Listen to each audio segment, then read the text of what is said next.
boa noite a todos, né? Vou apresentar o meu trabalho de doutorado, Modelos Computacionais para Predição de Sobrevida para o Câncer de Mama Feminino.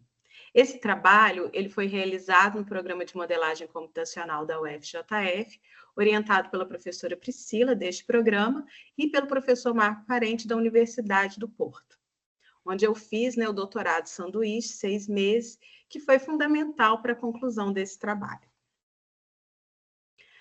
A organização da apresentação. Então, vai ser apresentada uma introdução, uma pequena, né, referencial, né, do problema em si, os objetivos a serem alcançados, um pequeno referencial teórico, onde eu vou trazer os modelos matemáticos, né, e computacionais, o material e métodos, né, de toda a metodologia utilizada, os resultados e discussão e a conclusão do trabalho.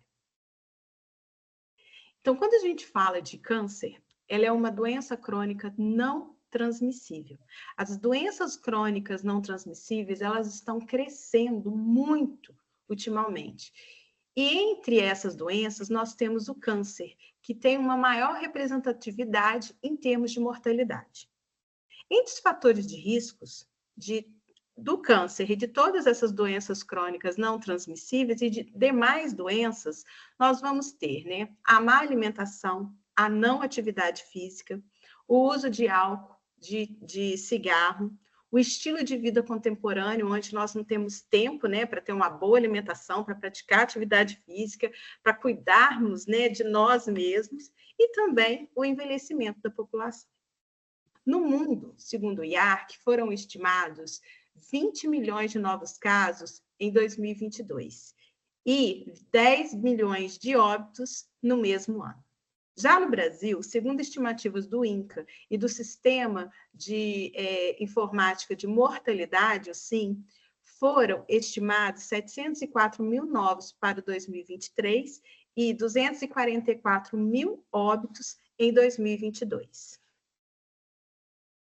Quando a gente fala do câncer, só para a gente entender um pouquinho, o que é um câncer? O câncer é essa transformação que eu vou ter, né, de células normais para células tumorais, que vão ser influenciadas por fatores internos, como os fatores genéticos, predisposição genética, e externos, biológicos, físicos e químicos. Biológicos, nós temos vírus e bactérias, físicos, nós temos irradiações, e químicos, nós temos aí, né, a poluição em si.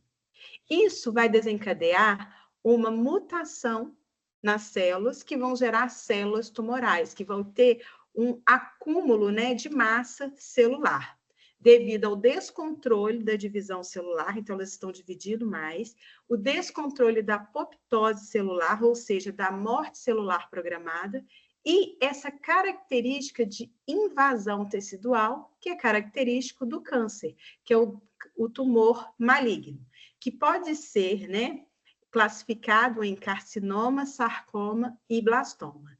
Entre os carcinomas de origem de tecido epitelial, nós temos o adenocarcinoma, que são das células glandulares, que é o foco do trabalho do câncer de mama, né? Então, das células glandulares mamárias.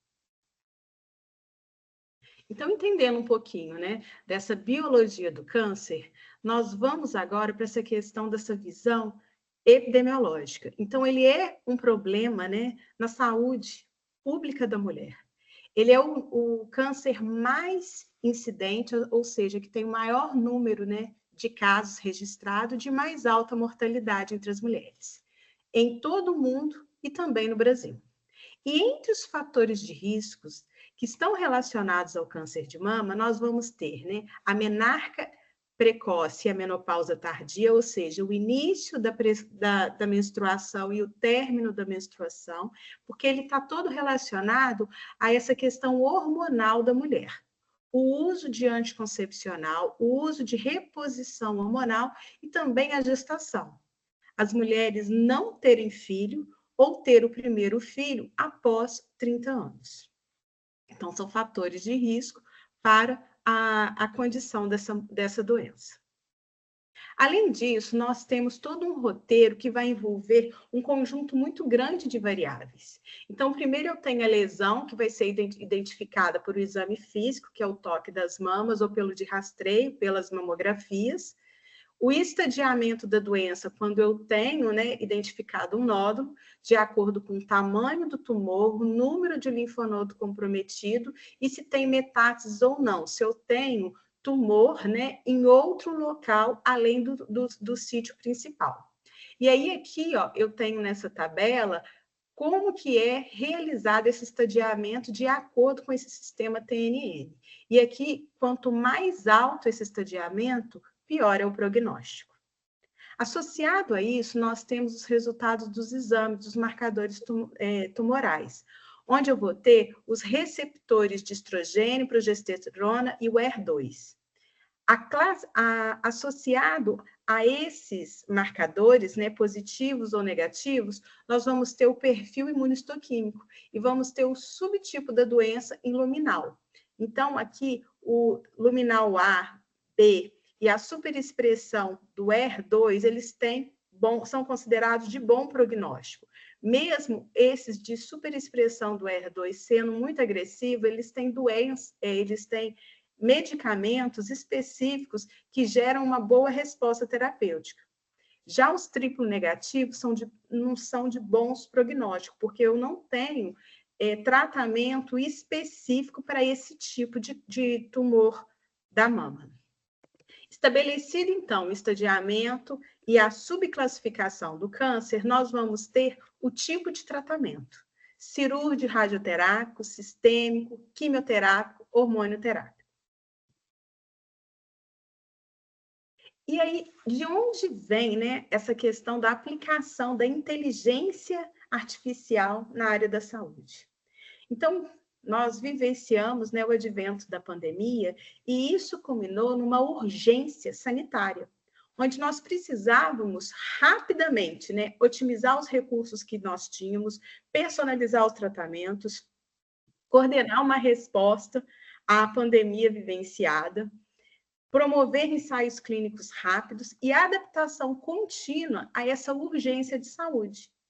E para auxiliar todas essas tarefas, foi-se aplicado a inteligência artificial. Além de ser aplicada, ela foi muito aceita, conforme essa revisão, né, de Cooso, da eficácia no diagnóstico, no tratamento, no monitoramento de doenças, que mesmo depois da pandemia, continuou-se o seu uso. E também, né, só que nós temos um problema, que é a necessidade de regulamentação do uso desses dados, porque muitos desses métodos vão ser baseados em dados históricos. Então, a gente vem com a preocupação ética de você manter o sigilo, né, da não identificação dos pacientes. Quando a gente fala dessa grande área da inteligência artificial, né, que a inteligência artificial ela vai estar relacionada a você ter uma ação, uma resposta. Eu tenho aqui os métodos de aprendizado de máquina, que vão aprender com dados históricos, e do Deep Learning, que são baseados em redes neurais. A grande justificativa para esse trabalho é essa necessidade de você controlar o câncer, que vai necessitar de abordagens integradas, de programas de prevenção, de diagnóstico e tratamento precoce para evitar, né, a doença ser identificada em estágios mais avançados, onde o prognóstico é pior, o monitoramento da resposta terapêutica para você certificar de que aquele tratamento está sendo eficaz para os pacientes, e a sobrevida, que vai refletir justamente isso, vai estar avaliando a carga de sobrevivência dos pacientes. Ela está também avaliando se esse diagnóstico e esses tratamentos estão eficientes, está conseguindo se identificar antes de estágios mais avançados. Então, abordar o câncer de mama, ele não somente ele está aplicando, né, essa questão da inteligência artificial, da saúde, né, pública, mas ele também reconhece e valoriza o papel da mulher da sociedade, onde muitas das vezes elas que são responsáveis pelo lar, tem a questão também da diferença de gênero, então eu estou reconhecendo a mulher na sociedade. O grande objetivo desse trabalho, né, é aplicar métodos de aprendizagem de máquina a conjunto de dados clínicos para identificar as variáveis relevantes que mais impactam no curso clínico terapêutico e na predição da sobrevida do câncer de mama feminino. Então, para isso, quando a gente fala, né, desse objetivo geral, o que foi feito? Né? Uma revisão, né? No caso, foi uma revisão sistemática que eu não vou apresentar para vocês, para eu conseguir identificar esses métodos, as formas de avaliações, a eficácia desses métodos para serem aplicados, o pré-processamento, a construção e o pré-processamento do banco de dados, a implementação dos métodos de aprendizado de máquina de seleção de atributos, para você conseguir identificar essas variáveis relevantes na predição da sobrevida no câncer de mama, e a validação dos resultados. Agora, para você entender, né, essa fundamentação desses modelos de métodos de aprendizado de máquina, primeiro a gente tem que vir assim, lá no início, né? Os modelos computacionais, matemáticos, estatísticos, eles são aplicados já há muito tempo, né, na área da saúde. Então, quando a gente fala, né, dos modelos estatísticos, eles são baseados em dados epidemiológicos que vão gerar modelos descritivos de incidência, de mortalidade, de prevalência, de tendência na área de saúde. Já os modelos matemáticos, eles usam a linguagem matemática para representar um fenômeno. Seja ele, né, uma representação matemática simples, que vai representar os modelos empíricos, ou uma representação matemática mais sofisticada, como os modelos mecanicistas. Então, eu tenho duas classes, né, muito representativas. Modelos populacionais, né, que ele é baseado em populações, como o famoso modelo de Gompertz, que é utilizado para o crescimento, né, de células, né, ele trata as células como uma população, e os modelos mecanicistas, como o de Necolo, que vai ver esse crescimento tumoral, só que ele, além disso, ele vai ver influência para disseminação metastática. Então, ele é mais sofisticado. Os modelos computacionais, eles são baseados em modelos matemáticos, e aí nós temos essa grande área, né, da inteligência artificial, e dentro dela nós temos os métodos de aprendizado de máquina. Os principais métodos de aprendizado de máquina, nós temos os não supervisionados, supervisionados e por reforço. Nós temos mais, mas aqui eu trouxe os principais. No nosso trabalho, nós vamos trabalhar com supervisionados, que são métodos que aprendem com dados históricos. Então, eu tenho um conjunto de dados que é rotulado e ele vai aprender para tentar classificar ou predizer, né, fazer a regressão desse conjunto de dados. Os não supervisionados, eles não são rotulados e eles vão tentar clusterizar, classificar em conjuntos de dados. E o por reforço, ele é baseado em teorias, ele é muito usado, né, em teoria de jogos, ele vai ser baseado na recompensa, quando ele consegue alcançar, né, aquele resultado. Também não é rotulado. Agora, os métodos de aprendizado de máquina para análise de sobrevida, primeiro a gente tem que entender a natureza dos dados. Quando a gente fala dos dados de análise de sobrevida, eu tenho um conjunto de variáveis, daquele tanto de variáveis que eu mostrei para vocês inicialmente, né? Do estadiamento, do tipo de tumor, do tipo de tratamento, que cada paciente ele teve ao longo do curso clínico terapêutico. E aqui eu tenho o tempo de contribuição de cada paciente. E eu tenho aqui a classificação, se teve a ocorrência do evento antes do tempo analisado, igual aqui no caso de 5 anos, que é a análise que nós vamos realizar, ou se o evento foi, ou se o paciente foi censurado, como aqui o paciente 3, ó, ele foi censurado, porque a ocorrência do evento ocorreu depois do tempo de análise. O 1, ele não teve a ocorrência, mas ele foi analisado, e essa contribuição, ela vai participar nesses instantes de tempos até o tempo final, que isso é conhecido como censura à direita. Então, a análise de sobrevida, ela está avaliando essa capacidade de sobrevivência, né, dessa coorte após o diagnóstico. Então, eu vou estabelecer um critério, no nosso caso, foi o laudo do histopatológico que estabeleceu a doença, até o prazo de observação, de acompanhamento de 5 anos.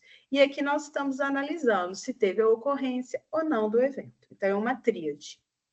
A função de sobrevida nada mais é do que a probabilidade de um paciente sobreviver além do tempo T. Só que quando a gente observa, né, essa função de probabilidade aqui, está parecendo que é o contrário. Por quê? A gente tem que voltar na estatística e aplicar essa função F de T nesse tempo que eu estabeleci de análise de 5 anos, que corresponde à função de distribuição acumulada. Então, para cada instante T, eu tenho essa acumulação de sobrevivência. Então, uma função vai complementar a outra, e aí nós vamos chegar à função de risco. A função de risco, eu tenho essa função acumulada de distribuição, né, do tempo sobre a função de sobrevida. Essa função de risco é a chance que o paciente tem de ter a doença? Da ocorrência do evento. O óbito, não a doença. Mas só que ela é inspirada nessa questão de incidência.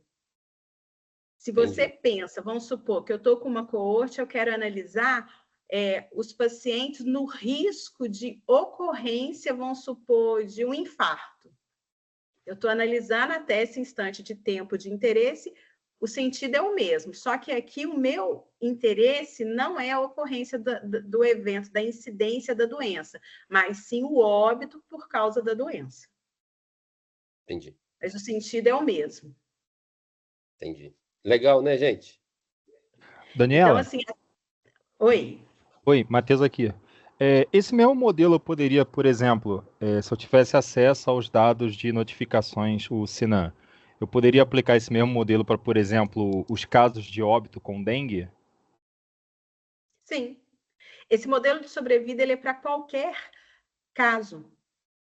Aqui, ó, eu vou chegar nele aqui até para especificar. Porque, assim, por trás dele, eu vou estar com esse modelo de Cox, de regressão de Cox, né? Que é o risco, né? Que eu estou avaliando o risco, né? Entre as covariáveis. E as covariáveis nada mais é do que quando você faz a discretização desse modelo, que eu tenho aqui o fator de risco e o risco de referência, eu tenho aqui os coeficientes e aqui, ó, cada variável. Então, aqui eu vou ter as covariáveis. Então, essa função de Cox, ela está avaliando a correlação entre as covariáveis e a função de risco. E aí, quando eu venho para a questão da análise de sobrevida, qual que é a grande diferença? Porque eu tenho uma tríade. Eu tenho aqui, ó, o conjunto de covariáveis de cada paciente, o tempo de observação e o indicador de ocorrência ou não do evento. No caso do que você falou do Sinan, o que você vai fazer? Você vai pegar esse conjunto de covariáveis aqui, né, dessas variáveis, onde eu vou ter, vamos supor, o paciente. Se o paciente, vamos supor, a idade, as características do paciente.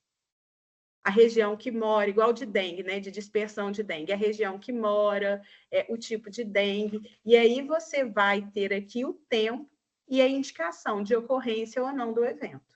Se você quiser de incidência, se teve a doença ou não, se você quer de sobrevida, né, se teve o óbito ou não. Perfeito, obrigado, Daniela. Daniela, Tá? desculpa. Não, tranquilo. E aí, quando a gente faz, né, uma modificação dessa função adaptada para esses dados de sobrevida, nós vamos chegar nesse modelo de verossimilância parcial do modelo de Cox, onde eu estou querendo estimar os meus betas, meus coeficientes. E ele é dado de acordo com essas características da função de sobrevida.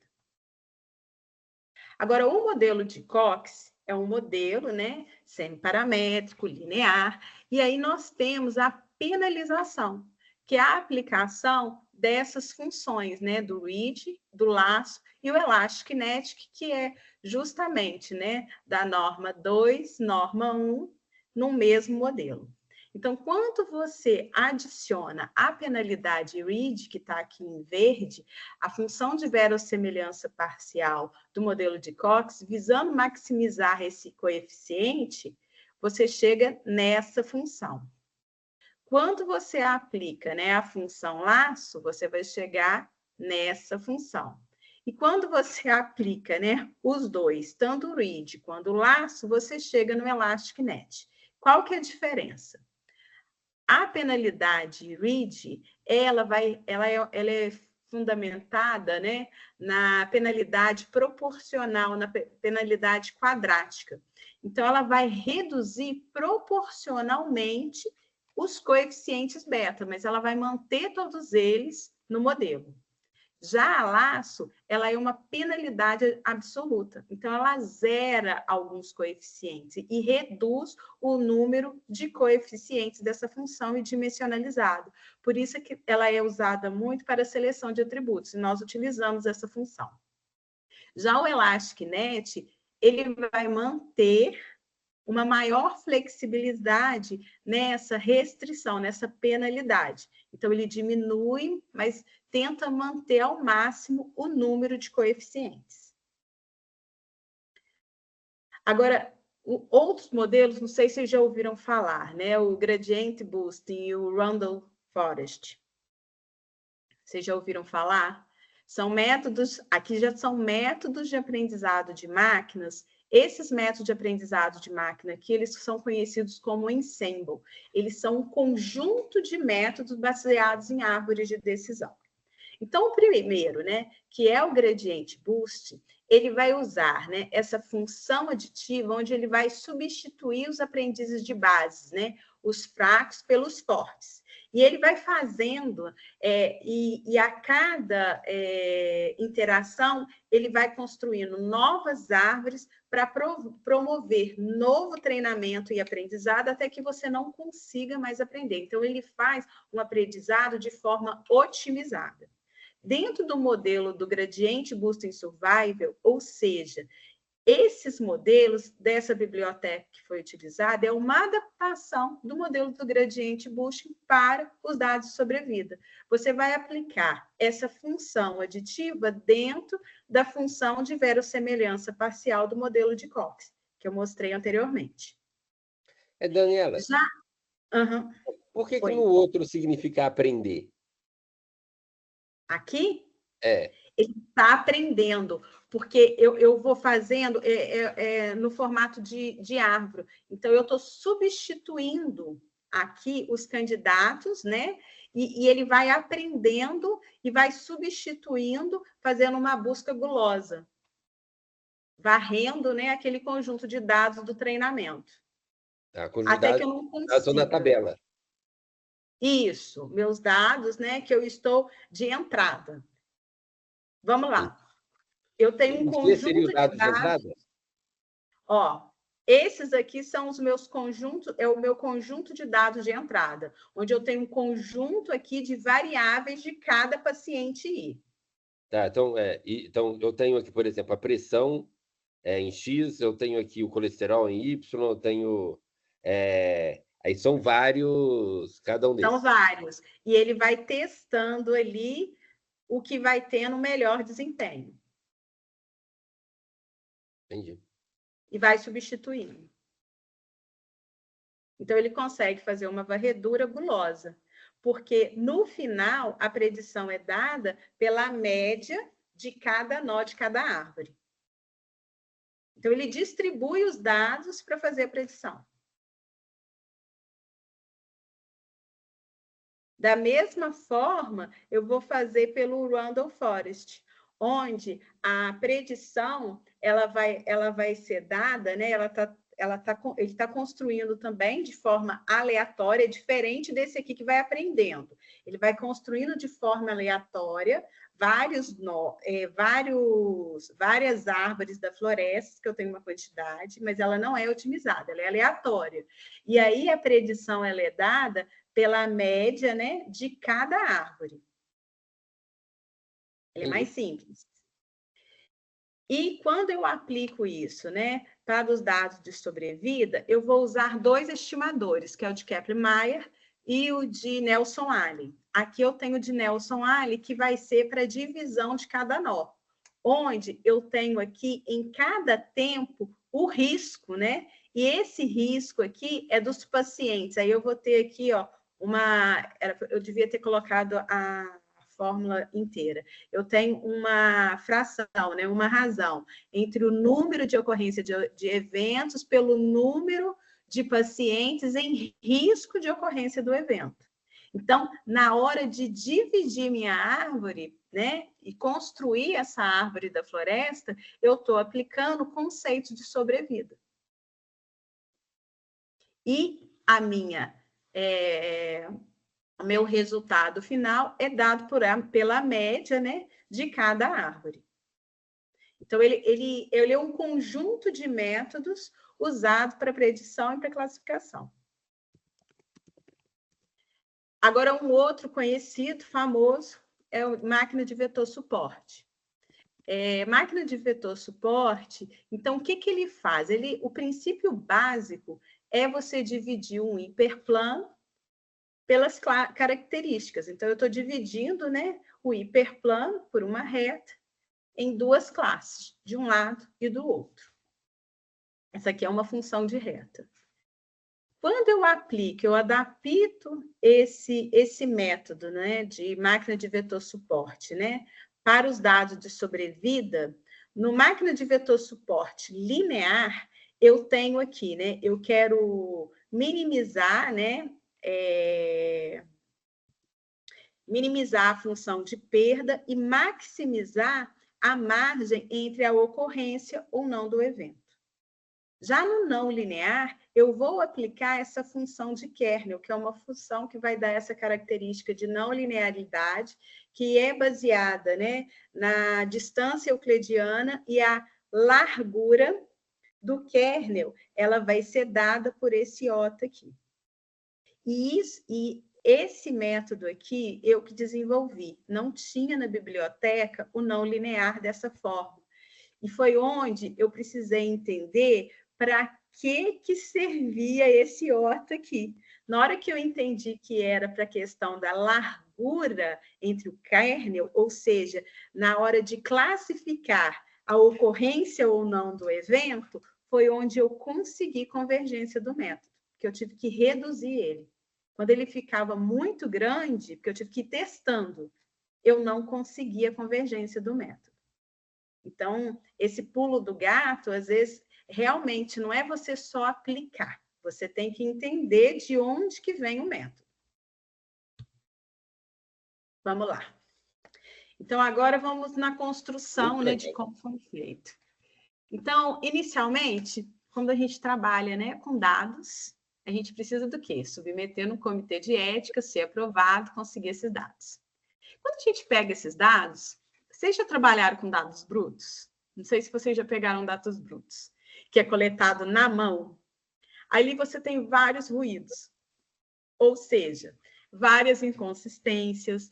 Você tem, cada um coloca uma palavra de um jeito. Um coloca Cox, outro coloca CPH, outro coloca regressão de Cox. E eu tenho que limpar esses dados todos para eu conseguir analisar. Então, eu venho ali, né, esse pré-processamento dos dados, essa limpeza, esse tratamento. E depois eu venho uma outra questão, que é a inferência dos dados.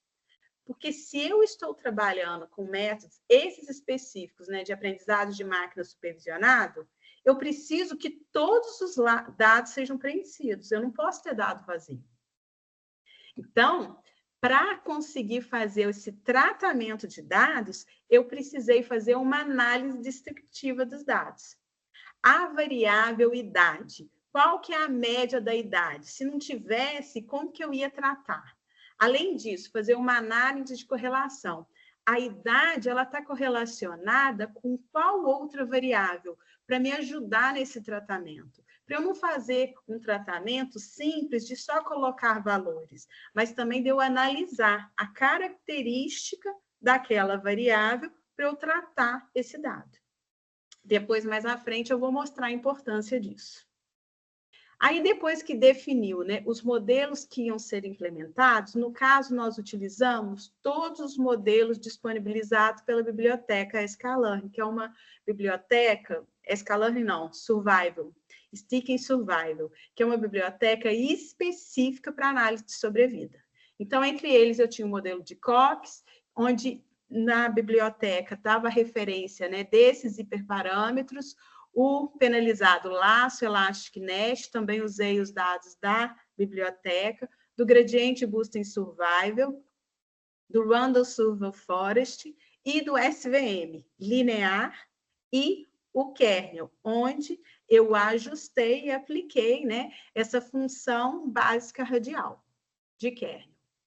Depois disso, eu queria identificar quais eram as variáveis daquele meu conjunto, né, de variáveis de característica dos pacientes que mais impactavam. Primeiro, para melhorar a predição do modelo, porque quando eu diminuo a dimensionalidade, eu melhoro a predição, e também para identificar aquelas que tinham relevância clínica, para eu indicar, né? Ó, na prática clínica, essas variáveis aqui, elas estão diretamente relacionadas à sobrevida, então elas têm um impacto na condução do curso clínico terapêutico. Então, foram aplicados 2 métodos de seleção. Um de seleção de característica, utilizando, né, tanto essa restrição laço como Elastic Net, e um outro não linear, que foi aplicado ao Gradient Boosting. E um de seleção de permutação de importância variável, que é do Randall Forest, mas do sklearn, que foi adaptado para essa biblioteca, aplicado tanto ao Gradient Boost Survival quanto ao Randall Survival Forest. E depois avaliação de desempenho. Para avaliação de desempenho, eu também utilizei métricas específicas disponibilizadas, que é o C-Index. Eu não vou explicar ele todo, porque assim, a formulação dele é enorme. Eu vou explicar o princípio. Ele nada mais do que ele vai ranquear os pares de tempos concordantes e discordantes, tá? Então, ele faz esse ranqueamento para ver a qualidade da predição, dessa dispersão desses dados. E o B-Score e o Integrate B-Score, que é baseado no tempo, né? Na qualidade, como que eu vou falar? Na qualidade de predição do modelo. Nos resultados. Então, inicialmente, né, eu vou descrever para vocês a análise descritiva dos dados, né? Depois do primeiro pré-processamento, que eu saí de 220 variáveis para 69 variáveis, depois da análise de correlação para 50 variáveis, e depois aplicando o método de seleção de atributos, onde eu consegui, né, reduzir para 9 variáveis, eu usei esse valor nos demais métodos para comparar o resultado do desempenho e a discussão em relevância clínica. Toda essa implementação ela foi feita em Python, né, usando a biblioteca Stick Survival, que ela é uma biblioteca aberta, disponibilizada, vocês podem entrar, tá até aqui o link, é só entrar. E esses métodos, eles foram divididos, 75% em treinamento e 25% para teste, conforme preconizado na biblioteca. E todos os atributos, né, e todos os hiperparâmetros também os recomendados, exceto aquele não linear do SVM. E a avaliação do desempenho para verificar, né, o desempenho para análise para predição da análise de sobrevida. Então, dos dados, eu tinha dados booleanos, não booleanos, numéricos e preditores. Inicialmente, o meu banco tinha 563 pacientes diagnosticadas nesse período e acompanhada até 2011, contendo 220 variáveis prognósticas e clínicas. Então, esse conjunto de variáveis, né? De receptor de estrogênio, de tipo de tratamento, de recidiva, de não recidiva, de metástase, de estadiamento, do tamanho do tumor. Eu tinha esse conjunto de 220 variáveis clínicas. Após o primeiro pré-processamento, por substituição simples e também com apoio, né, da análise descritiva, eu tive uma redução e caí para 69 variáveis. Qual foi o critério? Se eu tinha se eu tinha até 60% das variáveis, né, 60% ou mais das variáveis coletadas, elas eram selecionadas. Menos do que isso, elas eram excluídas. Então, de 220, restaram 69. Após esse processo de substituição simples, onde eu tinha ali as variáveis que não foram coletadas, porque no processo de coleta já era feita a inferência do valor 9, quando você não tinha aquele valor, não tinha aquela variável. Então, eu fiz essa substituição simples e cheguei nessas 69 variáveis. Só que era necessário você fazer uma inferência mais robusta, porque esse aqui foi meu primeiro teste que eu vou mostrar para vocês os resultados. Então, foi feita uma análise mais profunda, descritiva de correlação, onde eu usei, né, essa biblioteca do SuiteVis, que ela te dá toda a descrição de todos os dados. É só você rodar, são duas linhas de comando. Ela te dá tudo. E eu fui analisando cada variável dessas 69 que tinham sido selecionadas. Após eu fazer uma análise de correlação, eu cheguei a 50 variáveis prognósticas que me constituiu meu banco de dados 1. No final, eu tinha, né? Porque eu tive que excluir 5 pacientes por não ter data ou estadiamento. Eu cheguei no resultado, né, de 558 pacientes, 50 variáveis prognósticas, 2 variáveis preditivas, ou seja, o tempo e a ocorrência ou não do evento, e desse conjunto de dados eu tive 113 ocorrências do evento analisado. Agora vamos à mágica, né? Tranquilo até aqui, gente? O tranquilo é bondade, né? É bondade. Então, vamos lá. Quando a gente pega esse conjunto de 69 variáveis que eu trouxe aqui, que eu fiz só essa inferência simples, eu já consegui resultados relevantes. Vamos lá, deixa eu explicar essa tabela. Então, aqui, eu tenho essas duas métricas. O C-Index, com valores próximos de 1, indicando excelência na discriminação do modelo. Então, assim, olha, todos aqui estão acima de 6, então eles estão bons, eles estão discriminando bem. Eu consigo identificar as pacientes que foram censuradas e não censuradas e parcialmente seu tempo de sobrevivência. Concordam comigo? E eu tenho essas outras duas métricas aqui, onde valores próximos de 0 está indicando essa excelência de calibração. Só que como vocês podem observar, os modelos SVM, eles não têm essa métrica, porque eles vão distribuir as características no vetor, então ele não tem a função de sobrevida, então eu não consigo estimar essas métricas. Então essas métricas, elas são utilizadas muito no caso de empate. Eu trouxe elas, mas a gente vai se fundamentar do C-Index, nessa discriminação do modelo. Como sabemos, nós temos modelos que são lineares e não lineares. Os lineares, eles são baseados numa função linear. E o não linear não é numa função linear. Então, entre os modelos lineares, nós temos aqui o modelo de Cox ElasticNet, né, com a penalidade ElasticNet, que teve o melhor resultado para esse conjunto de dados aqui de 69 variáveis. Já para o não linear, eu tenho o Randall-Frost como melhor resultado. Agora, qual que é a diferença desse de cinza e azul? Cinza são os semiparamétricos e azul os não paramétricos. Os não paramétricos, eu vou ter aqui o gradiente boosting com o melhor resultado. Então, aqui, ó, vamos memorizar um pouquinho aqui, para você ver que a minha média está 0,786. Quando eu faço uma análise, né, de pré-processamento, levando em consideração esses dados descritivos de correlação, que eu reduzo o número, né, de variáveis. Então, por fim, a gente conclui, né, que a modelagem computacional na medicina ela está transformando a teoria em prática, né? Então, ela está cada vez mais sendo aplicada. Entre o conjunto, né, de métodos aplicados, o Randall Survival-Foch, ele demonstrou o melhor desempenho entre os modelos para conseguir predizer, né, a sobrevida de cada paciente, seguido pelos métodos do gradiente Boosting Survival e pelo modelo de Cox Elastic-Net.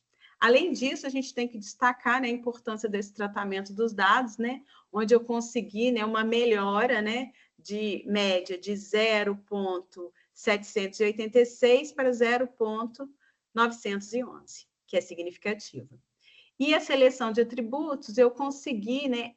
Eu acho que o grande ganho não vem nem tanto aqui nessa questão de desempenho. Sim, eu consegui identificar essas variáveis relevantes, tanto para a predição e que estão diretamente relacionadas à condução do curso clínico terapêutico. Acho que esse é o grande ganho.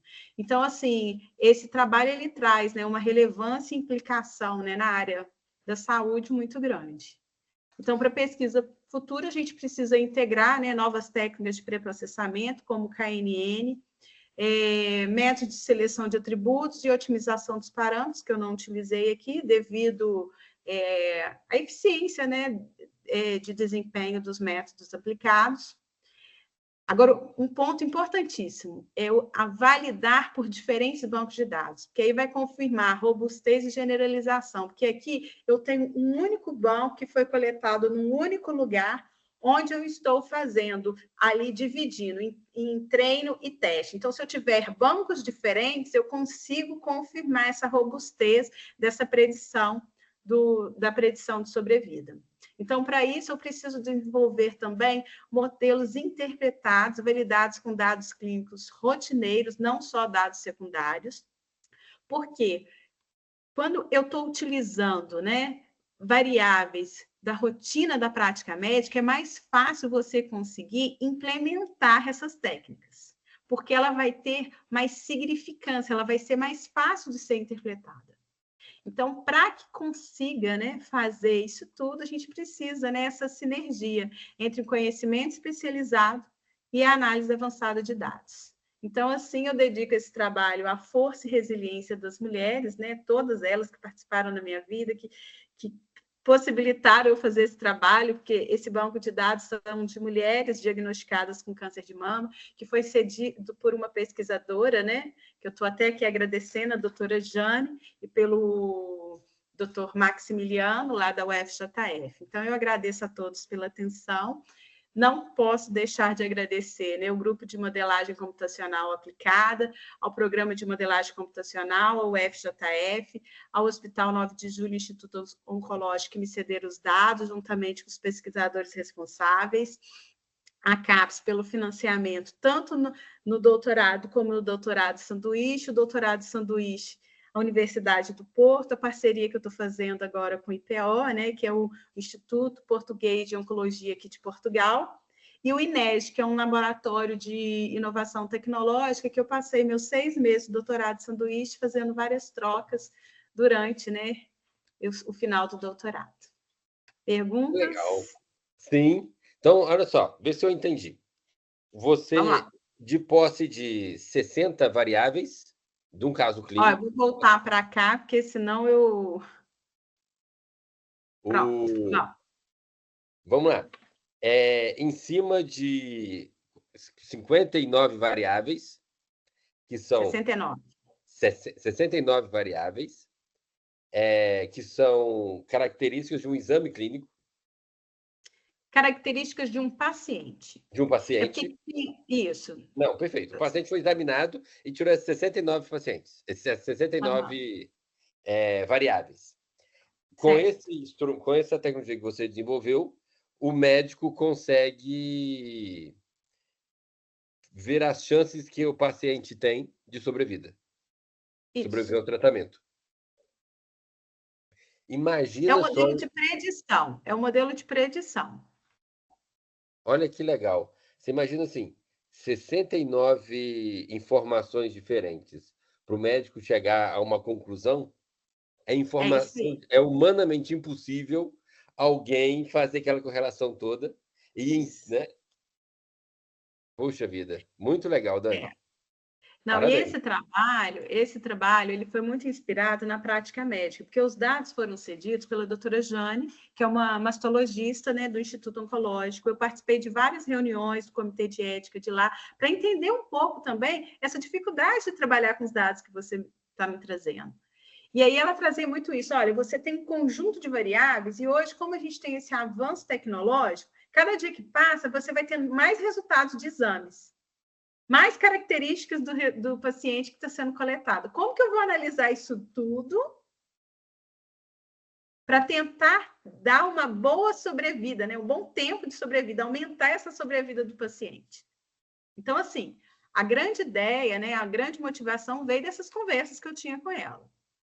E os dados estão de uma pesquisa dela, da tese de doutorado dela, que verificava muito essa questão do perfil imunistoquímico, que é uma questão que, às vezes, na época não era tão abordada, hoje já até é, que essa questão do perfil imunistoquímico, você vê que tem a questão da evolução, ela já é até incorporada hoje no estadiamento, ele não é só aquele anatômico do TNM, ele está incorporando mais informações.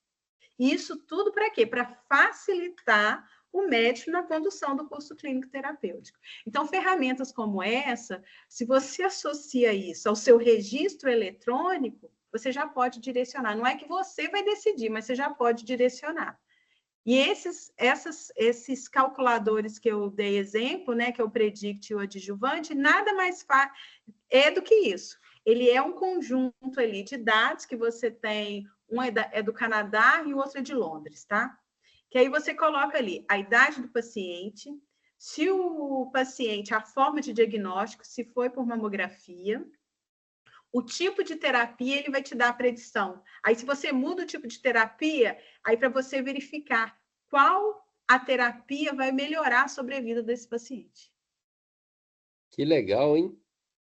Só que isso tudo é baseado em estatística. E aqui eu estou trazendo, né, essa comparação do estatístico e do método de aprendizado de máquina. Que quando você passar a pensar, né, eu estou trabalhando com um conjunto de dados muito grande, ele já se mostrou, né, esse daí já tem estudos, né, que comprovam que é mais eficiente. Que legal. Poxa, Dani, muito obrigado, viu? Muito obrigado. Gente, alguém tem mais uma pergunta? Eu. Oh. Boa noite. Tudo bom, Dani? Boa noite. Tudo jóia. Só uma pergunta. Isso aí é a sua pesquisa. Já virou algum produto já? Não. Onde a gente consegue plugar um API e aí o meu sistema aqui, por exemplo, um Prodocto da vida que tem muito em Juiz de Fora, consultar e dar um adianto para o médico. Ainda não, né? Não. Olha, esse trabalho, vou dizer que é um projeto piloto, tá? É um trabalho inicial com dados, os dados são de Juiz de Fora mesmo.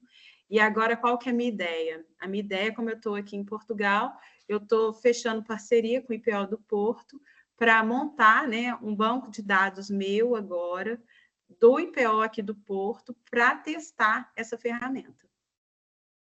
Porque a gente tem que fazer testes em outras populações, porque senão eu não posso falar que ele está predizendo. Se bobear, eu estou fazendo gol de mão e não estou sabendo. Entendi. Entendeu? Mas, assim, é um projeto que realmente dá para se tornar um aplicativo que vai facilitar muito os médicos. Bom, vou te dar um alento. A Prefeitura de Juiz de Fora tem entre os programas de desenvolvimento da cidade a criação de um Instituto de Pesquisas Clínicas para fazer testes de medicamento. E nesse estudo deles, eles colocaram que, geneticamente, testar medicamentos da população de Juiz de Fora é um dos melhores lugares do Brasil, por causa da nossa característica genética. Genética. Então, tem grande chance de você estar fazendo realmente um gol de pé direitinho. Até minha professora que está na frente disso, né, a Priscila, mas, assim, por enquanto, eu estou finalizando, vou para os meus congressos, E como eu estou aqui em Portugal e estou com essa oportunidade, porque assim, igual foi uma pergunta até na minha banca, só não por causa do tempo, tá? Por que não usar dados secundários? Porque eu tenho base de dados secundários. Só que os dados secundários, que é igual o registro de câncer, né, hospitalar de câncer, o RHC, ele não traz essas características, esse conjunto de variáveis da condução clínica, da prática clínica. E o registro oncológico aqui de Portugal traz. Entendi. E já é coletado compulsoriamente. Então, por isso que eu estou assim, tentando ver se eu consigo, tá? O projeto já está em tramitação lá no IPO do Porto, para ver se eu consigo coletar esses dados. E, claro, eu vou comparar com os do Brasil, que é os que eu tenho. E a ideia depois é ver se eu consigo fazer mais parcerias, essa da Prefeitura de Juiz de Fora é uma ótima, para a gente conseguir comparar, para ver a capacidade de generalização de predição desses dados, desses modelos. Entendi. Muito legal. Poxa, Dani, muito legal. Alguém mais uma pergunta? Espero que vocês tenham gostado. Nossa, apaixonei. Desculpa pelo tempo, que eu acho que eu passei do tempo. Nada. Mas foi muito. E aí, gente, vocês viram assim a conexão da matemática com uma questão de saúde? Eu Né? queria fazer, Vitor, alguns comentários, que eu anotei alguns termos que a Dani falou durante a apresentação, que alguns a gente até já estudou dentro do curso, né? A Dani falou de vetor, a Dani falou de hiperplano, a Dani falou de reta. Isso aqui a gente estudou lá na disciplina de geometria analítica. Inclusive, numa das aulas eu dei o exemplo de para que serve um plano, que era justamente para gerar esse hiperplano que separaria os dados por algum tipo de atributo, né? Que ela mostrou aqui para a gente que ela utilizou em algum momento isso, né? Ela também falou de árvores de decisão, que é um conceito bem simples, né, do ponto de vista computacional. Provavelmente, Ângelo já deve ter tratado disso em algum momento, né? E a árvore de decisão se encaminha para grafos, né, Dani? E assim, quando você falou do algoritmo guloso, eu lembrei que o algoritmo guloso eu estudei na época que eu fiz estrutura de dados, né, para justamente fazer conexão com grafos e tudo. Já tem muitos anos, eu não vou lembrar disso, foi em 2004, né, então eu tô velha, 21 anos depois, eu não vou lembrar exatamente o que, mas eu lembro que a gente estudou para a parte de grafos, e aí você falou do árvore de decisão, a árvore de decisão é mais do que um tipo de grafo, né, então, então você utiliza isso aí, né? E aí eu queria, só para fechar, Dani, fazer um comentário interessante. A Priscila Capriles estudou comigo na LNCC, sua orientadora. Nós fomos colegas contemporâneas de LNCC. Ela foi uma das primeiras que inaugurou o programa lá da área de bioinformática, já não me lembro, biocomputação, uma coisa, e eu fiquei no programa original lá, ficou trabalhando com mecânica e tudo, mas a gente fez o mesmo processo seletivo, inclusive, para entrar, fomos no mesmo verão, na época, né? É isso, o mundo é muito pequeno, né? Foi. Meus parabéns, assim, finalizando, assim, meus parabéns a você e a ela pelo trabalho, né? Um trabalho muito denso, de muita coisa, né? Com certeza, assim, quem pegar daqui para frente está mais enrolado ainda, né? Porque tem que comer um arroz com feijão para chegar aí grande. Fico sempre pensando no próximo aluno, né?